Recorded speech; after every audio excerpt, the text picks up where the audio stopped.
Hello everybody, my name is KiMar Gartman and this is Cuppa with KiMar, Life in Short Sips. Welcome to episode number 2, where we're going to be talking about premonitions. What are they? Why do they come? How do they come? What do we do about them? So grab yourself a favorite cup of something and maybe a snack too, and we'll get started.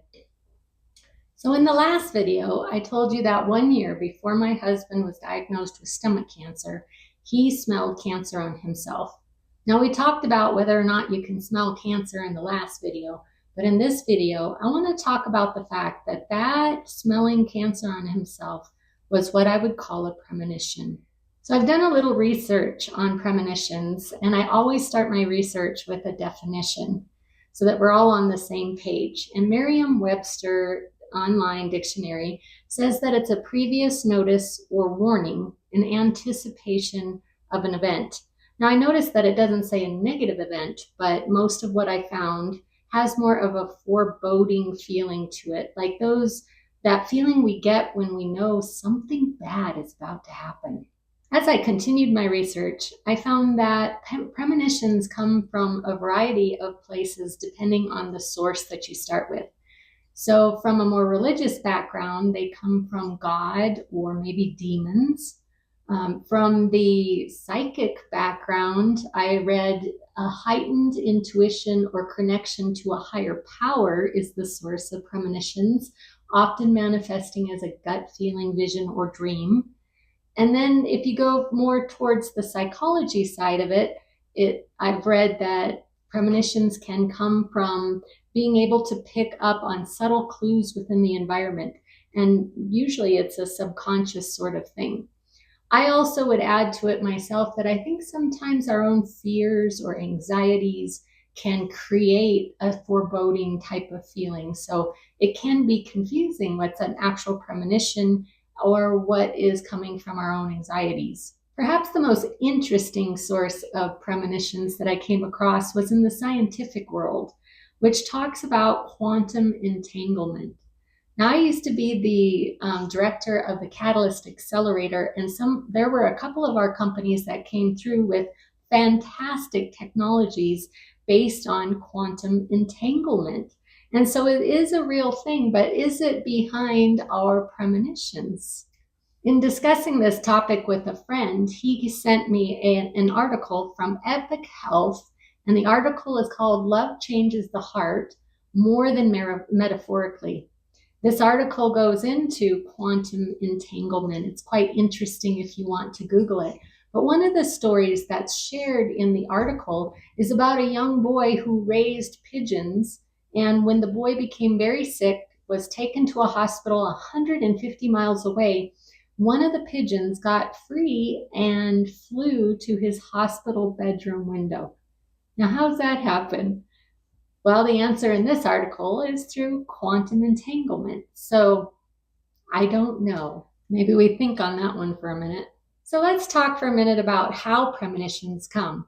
Certainly they come through dreams, sometimes through feelings of foreboding, but I've also had physical symptoms, like I've driven through neighborhoods before and the hair on the back of my neck stands up and I know there's something not good in this neighborhood.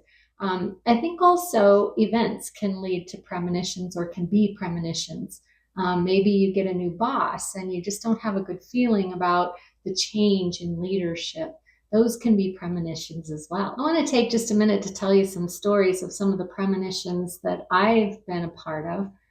My husband has had 2 motorcycle accidents, and before the first one, I had a dream that he was in a wheelchair. And so I told my husband about the dream. He prayed, God, keep me out of the wheelchair. Well, I wish we had prayed that he stay out of the hospital entirely. But the person who lent the motorcycle to him had just been able to secure a helmet that morning. And the helmet is what kept my husband from becoming a quadriplegic in that motorcycle accident. Another premonition that I've had that came through a very strong feeling was right before my husband's second motorcycle accident. I just had a strong feeling for about 6 weeks that something bad was about to happen.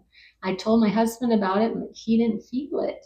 And so not everybody feels premonitions, but we still have to listen to them. And so I prayed and prayed and prayed about whatever this bad thing was going to happen. I just prayed that it would go away, or that we would be able to get through it with minimal damage. I had no idea what was going to happen. I thought maybe I was going to die.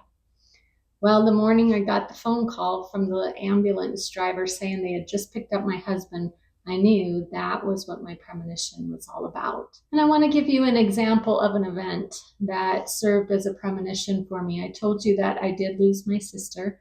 I was 18 at the time and she was 2.5. And we were driving together about a week before she died. She asked me to stop. When I did, she pushed up into her chair and she looked all over the place. And then she sat back down and she said, okay, we can go now. And so we kept driving and I said to her, what was that? Why did you do that? I said, were you just wanting to say goodbye? And she said, yes. And so I often wondered, was that a premonition of the death of my sister, which happened only a week later? So let's take a few minutes to talk about what to do about premonitions. And I made a small list here of things I think that might help us. Number one, we need to recognize that what we're feeling is a premonition.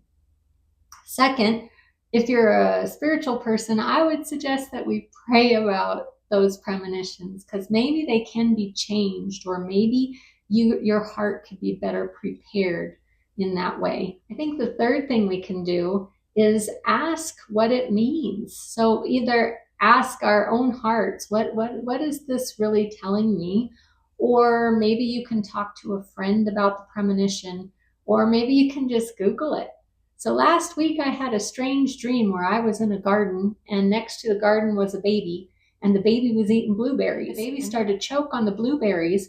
I ran over there, tried to save the baby, and I couldn't, and the baby died.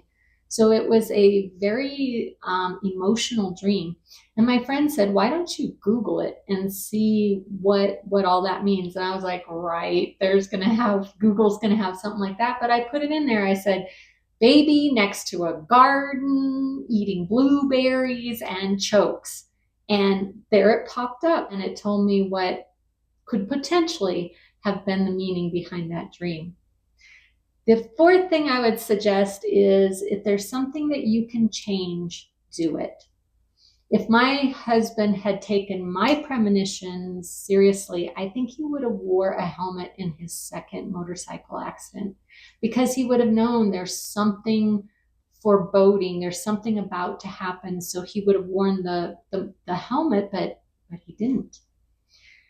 And so I think if there's something you can do, something you can change, try to do that.